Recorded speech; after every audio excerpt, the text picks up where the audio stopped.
All right, fantastic. So this is continuing on our personal development series at Blue Door Living, and today I want to share with you guys how to get wealthy.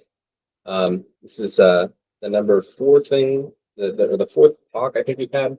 We've talked about what is personal development, habits. We've talked a little bit about goals, and I think that one of the main reasons why people get interested in personal development is to make money.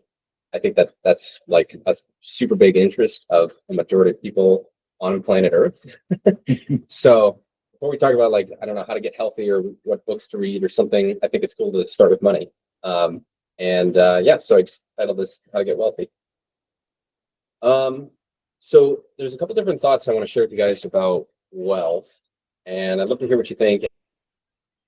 So if you have any questions or comments or want to ask me more about any of these, I'm just sharing my ideas with you. And I'm not a wealth expert by any means, but I think I have some good ideas, so I want to share them. But if you guys want to discuss these or have your own ideas, feel free to share them too. So I think the first thing to think about when talking about wealth is to consider that there's different types of wealth. So obviously you have financial wealth, and that's the kind of wealth that we're talking about today. But money alone will not give you a happy and satisfying life. So you should always keep that in mind when you think about money, is like, what part does money play in the bigger picture of my life? And because there are other types of wealth, such as health. If you ask someone who's sick, how much money would you pay to be healthy?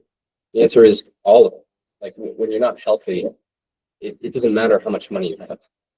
Same thing with loving relationships, relationship wealth. If you ask old Scrooge, how much would he pay to have someone love him? Again, the answer is like all the money I've got. So there's some things that are far more valuable than money, and I think it's important to just like sort of start the conversation with wealth about like in this way, because sometimes the focus can become too narrow, and that's easy because money drives most of our lives. It determines where you live, what you eat, what you can do. It's a source of tremendous stress for most people. I think like the majority of divorces occur because of money disagreements and money arguments. Money matters is one of the biggest reasons for divorce. Yeah, really. Yeah. The top three. Yeah. So I think that Family, money, and sex. oh, interesting. Yeah, interesting. So that is fascinating. So I think it's important to realize like the significant importance of money, but it's also important to realize like that the significant importance of other things. So personal knowledge, belonging in the community, and then spiritual peace and happiness can be far more important than money as well. But today we're talking about money, so let's talk about money. I present to you the wealth triangle. This is the framework that I use to understand wealth creation. The guy who taught me the wealth triangle, his name is Joshua Sheets. He runs a podcast called Radical Personal Finance. It's one of my favorite podcasts. I've listened to it for probably 6 or 7 years now. And the thing that I like about the wealth triangle is it's very simple, it's easy to remember, and it's something that I would consider to be like it's like back to the basics. It's a foundation. One of my favorite authors, his name is Jim Rohn, and he has this interesting thing that he says, which is you can't manufacture techniques. I mean you can't manufacture antiques. So like a lot of success principles and getting wealthy and having healthy, happy relationships, this stuff is old. Like people figured out how to do this 50, 100,000 years ago. And so instead of inventing like this new, like super fascinating way to get wealthy, just go back to the basics, go back to the foundation. People have figured this stuff out, and you just need to learn what's worked for other people in the past. So in the wealth triangle here, you've got three parts that determine your rate of wealth built. You've got your savings rate, you've got your rate of return, and you've got time. And so if you want to affect how much wealth you're building, you need to change one of these three factors. And if you optimize for all three of these factors, you will build wealth at a rapid rate. If you're lagging in any one of these factors, you need to make up for it in the other two, depending on what your wealth goals are. And if you have a goal of how wealthy you'd like to be, you can use the wealth triangle to calculate how long it will take to get there. And also if you need to make any changes, if you need to start saving more, if you need to invest better, or maybe you just need to wait longer. So I'll show you some applications, or we're going to go piece by piece of the triangle here and talk about each of these three components. So starting number one with the savings rate. Savings rate, very simple. It's income minus expenses.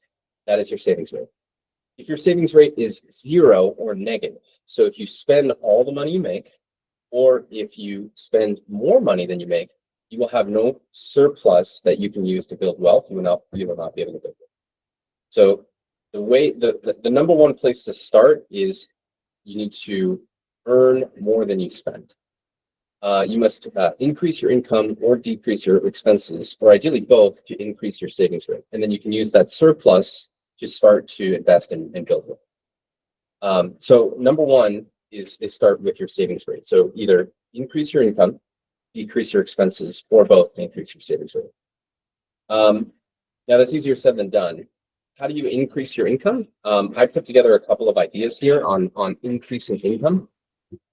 So I think the first thing to understand is that you are compensated based on the value that you bring to the marketplace. So you're compensated based on the value that you bring to the marketplace. Now, value is subjective, but most people generally want the same things. So if you look up, what do people want? Here you can have a bunch of different ideas. So of course, everyone has basic needs for survival. So everyone needs food, water, shelter. People desire security and stability, and people require health, so good physical and mental health. And then beyond that, there are psychological and social needs. So once you have the basic needs met, people want love and belonging, understanding. They want purpose and meaning. They want to feel like what they're doing matters. People want appreciation and recognition. They want achievement and success. They want some way that they can measure their progress, freedom and autonomy, and then fun and enjoyment. So the question that you need to ask is, how can I help other people to meet their needs?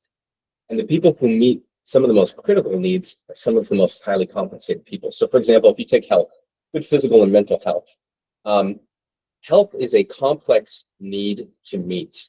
For example, if you have brain cancer, that's a very tough problem to solve. And it's very difficult to become a brain surgeon. And so how much money do brain surgeons make? Let's find out. How much money do brain surgeons make? 600. 600? $962,000. That's phenomenal. That's a lot of money. Yeah. $1 million a year. Right? So why do brain surgeons make $1 million per year? Well, they're compensated based on the value that they provide to the marketplace.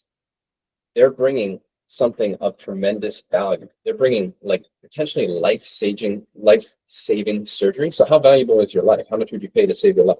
Probably $1 million. I hope you would pay $1 million. I would give all the money I've got to save my life. Yeah. You know? So you can figure out, so if you want to make more money, figure out how to increase the amount of value you create and provide, and then request to be compensated for that increase in value production. So one example that I put here is if you can make a business $500,000, how much do you think they would be willing to pay you? I mean, that depends on a few different things. What's their profit margin, and are there any costs associated? But I mean, if you could make a business $500,000 of profit, would they be willing to pay you $200,000, $300,000? I was going to say somewhere between 25, Well, right. Yeah. 25% of that, Yeah. 25 to 50% of that. I mean, you can negotiate that out. Yeah. But the point is if you can figure out how to create that value, you can get compensated for that value that you can create. And that's the challenge. That's the challenge of earning an income is figuring out how to increase the value you're providing, and then negotiating a way to be compensated for that value. There's a fine line too, because if you can make that business $500,000 Annually, and they're not compensating you fairly, what's to say that you can't just make that $500,000 on your own? Absolutely. Yeah. Eventually you get to some bottleneck to where you're like, And maybe the solution is you need to. Yeah. Yeah. 100%. 100%. Yeah. Or maybe this business won't, applies this discount to your labor rate, but this business doesn't, So yeah, absolutely. And And then the other concept that I want to say for increasing your income is supply and demand. So go where the demand is high and the supply is low. Oh, and that's funny. I put brain surgeon here as an example, but I forgot that I listed it as an example. So it's very difficult to become a brain surgeon. So the supply of available brain surgeons is very low, but the demand for people who need brain surgery is very high. So that's one of the reasons why they can command such a high salary. If you compare that with like a fast food worker, how many fast food workers are there? The answer, tremendous amount. There's a huge supply of fast food workers. And so therefore the demand might also be high, but the supply is high. So the wages that they can command are relatively low. So you might want to, when considering how to make more money, you might want to think, where can I go where the demand for my skill set would be high and the supply of people who have the skill set are low? How to decrease your expenses. So again, we're talking about savings rate. So increase your income, decrease your expenses. That'll increase your savings rate. So some advice I have on this: number one, start with awareness. How much are you spending? If you can't tell me how much you spent this month or how much you spent this year, you're not tracking your expenses well enough to decrease them effectively. The reason that most people overspend is because most people do not realize how much they're spending. Nowadays, there are tremendous softwares to track your spending.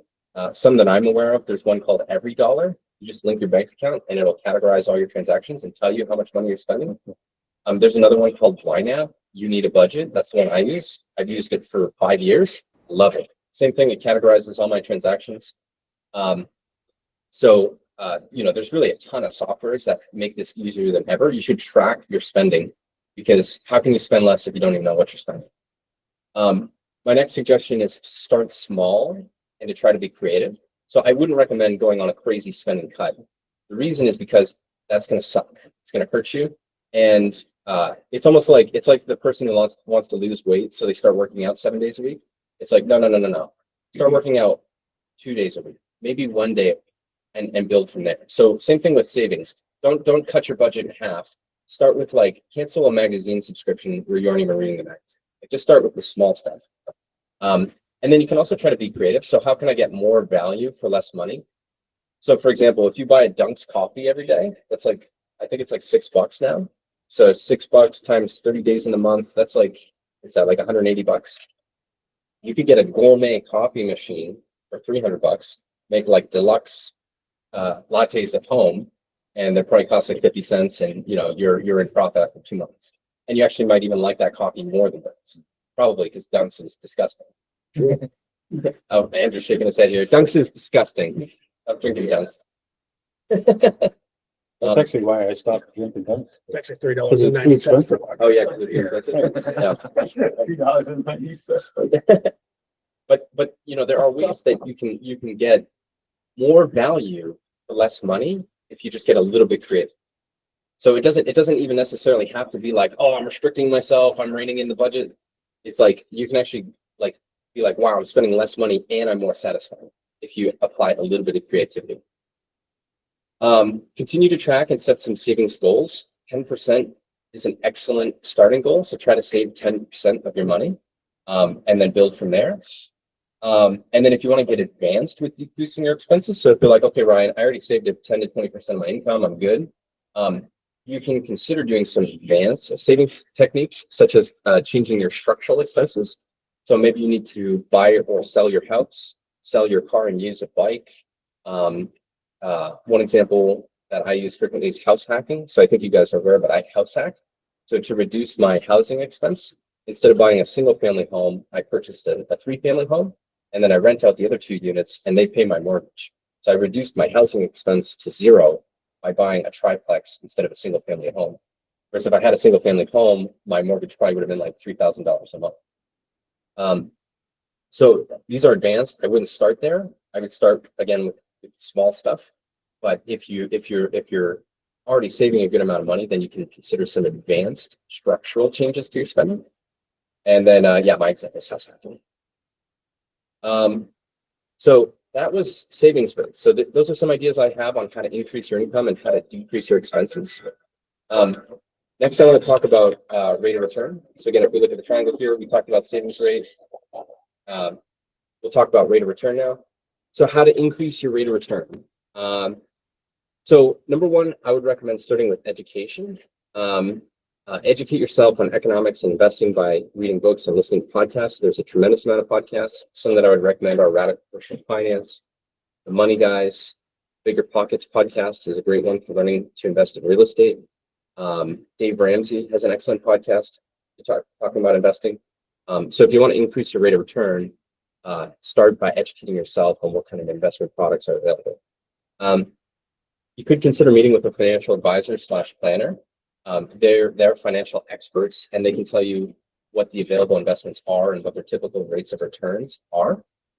Go to investment meetup / networking groups. I ran a real estate investing meetup group for 3 years called NHREA, and we met every month on the second Wednesday of the month, and we just talked real estate investing for 2 hours with different people at different skill levels. And that was a fantastic way for me to learn about all the different real estate investing that's available, what goes good, what goes bad, what to look for, what to avoid. Ask your friends and family what they're investing in. I always encourage talking about money more between friends and family. I think it's really positive to ask them what they're investing in. And if you know anyone who's wealthy, ask them what they're putting their money in. And then try to understand your investments thoroughly, right? So with any investing, there is risk, but risk is a function of knowledge. So how risky is it for you to start your own business? I mean, the answer is, how much have you planned? How much do you know? How sure are you of the outcome that you're shooting for, right? You can increase your surety of outcome by increasing your knowledge of the situation. So when I started Blue Door, I never felt like it was really risky because I understood property management and we had a business plan in place and we followed that plan and it worked. So, how risky was it? Honestly, I don't think it was that risky to start my own business. Same thing with investing. Same thing with investing in stocks or bonds or real estate. How risky is it? Well, how much do you know about the property that you're thinking about buying? How much do you have saved? Knowledge is power. Knowledge is power, and knowledge is safety when investing. Yeah, 100%. So that's how you can increase your rate of return, or some ideas I have on the topic. And then going back to the wealth triangle here, right? So we talked about savings rate, increase your income, decrease your expenses. Rate of return, you increase that by educating yourself and talking to other people who are investing. And then time is the third factor. And unfortunately, I don't have any advice on how to increase your time. It seems like everyone's mortal, and how much time you have left, I couldn't tell you. So, you might have 50 or 60 years. How'd you do? You might have 10, 20. I don't know. Why are you looking at me? You might have one. Yeah, five, 10. Yeah, you might have 5 minutes.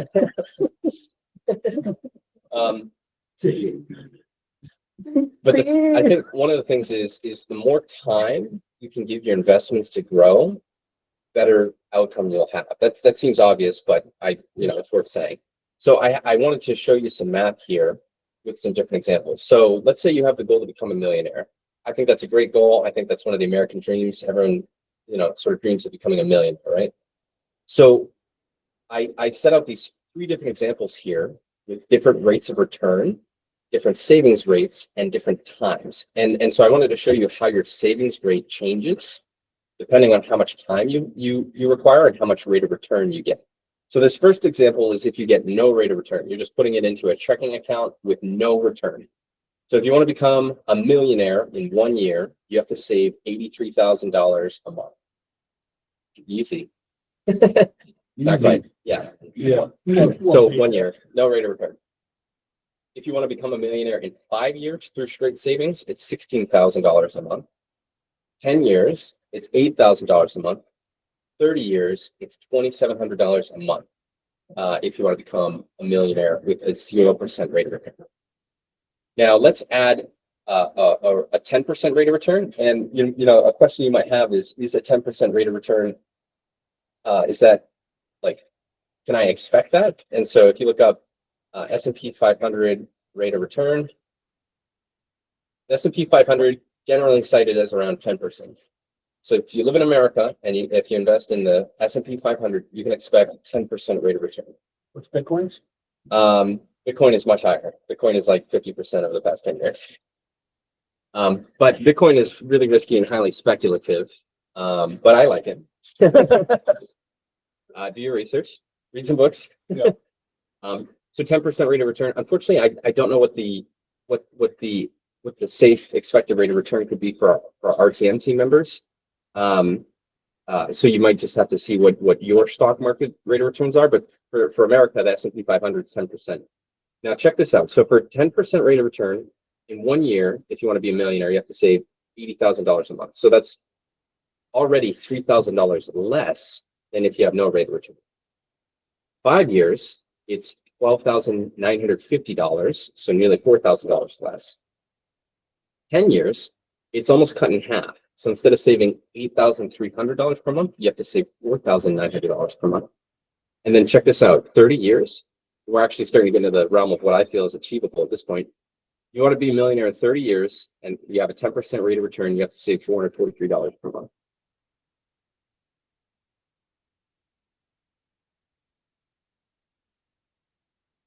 To give it enough time. You don't give it enough time, the amount you have to save goes way up, or you have to increase your rate of return. And then the final example that I got here is 20% interest. So if you want to be a millionaire in 1 year, 76,000. So that's about 7,000 less than a 0% rate of return. In 5 years, it's $9,850. 10 years, 2,670. So yeah, if you compare that to zero, 16,000 and 8,000 versus 9,000 and 2,600. But then look at this, 30 years, if you get a 20% rate of return, you just have to save $44 a month. Now, it would be challenging to sustain a 20% rate of return over 30 years, I think. But, challenging doesn't mean impossible. And look at how little you have to save to become a millionaire in 30 years, $44, the cost of Netflix. Even if you double that, to $88 a month, You have $2 million. but it'd probably be more realistic because the rate of return would be more It's not gonna reasonable. always stay at 20. Right, it's not, right. Yeah, it'll exactly. yeah. So, It'll almost certainly fluctuate year to year. Yeah. So that's so the questions that you should apply to the wealth triangle. How can I increase my income, decrease my expenses to increase my savings rate? How can I give my wealth more time to compound? And how can I find better investments to increase my rate of return? Those are the questions that you can ask to apply the wealth triangle. My recommendation is that you set a personal wealth goal and then try to use the wealth triangle to figure out what you need to do to achieve that goal. And then that'll tell you if the goal is achievable or not. So an example is you could say, okay, I want my net worth to be $200,000 in 10 years. Here's what my current net worth is. Here's how much I can currently afford to save per month. And then there are investment calculators online. If you type in compound interest calculator, you can say, okay, I'm saving this much per month. Here's where I want my investments to be. What is my rate of return need to be? And it'll tell you. And then you can say, okay, that's reasonable or not. And then you may need to extend the timeline or increase your savings rate. But that's it. The wealth triangle is everything you need to know. That's how wealth is made. It's either increasing your savings rate, increasing your rate of return, or increasing the time that you give your investments to compound. Great. Any questions for me? Not really questions. I just want to make a comment about our 401k company that we have. They have a really good tool. That's kind of everything that you just said. Oh yeah. It shows you how much you put in a month based off of what your investment is. Then they predict what your percentage is, and then you can it'll show you what your goals are. Oh, great. Over 20 years, 30 years, 40 years, 50 years, however long you want to save. So nice. Okay, yeah, I've really awesome. played around with it. It's like a wealth calculator. Yeah. Basically. Oh, that's great. Yeah, good to know. Yeah, cool. Any other questions or comments? Anyone have any thoughts?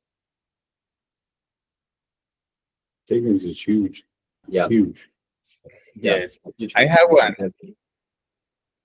What's the name of the app that you mentioned, Ryan? The one that you use? Yeah, it's called YNAB, YNAB, and it stands for hopefully it doesn't log in it. Yeah, it stands for You Need a Budget.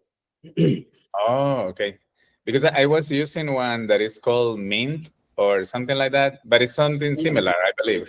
but Yeah, I haven't heard of this one. yeah, YNAB is good. Okay, thank you. Mint Mobile. Does that link to your bank account No. too? It does. Yeah. Yeah, it does. Great. Yeah. Any other questions or comments? Oh, cool. All right. Well, I hope you become wealthy. Sick. Thank you. And yeah, hope this info was helpful. It was. Thank you, Ryan. Yes, it was. Thank you. No problem. All right. Cool. For Well, your thanks, time, guys. Have a great rest of your week. Have a great Bye-bye. week. Thank you. Have a nice week. Thank you.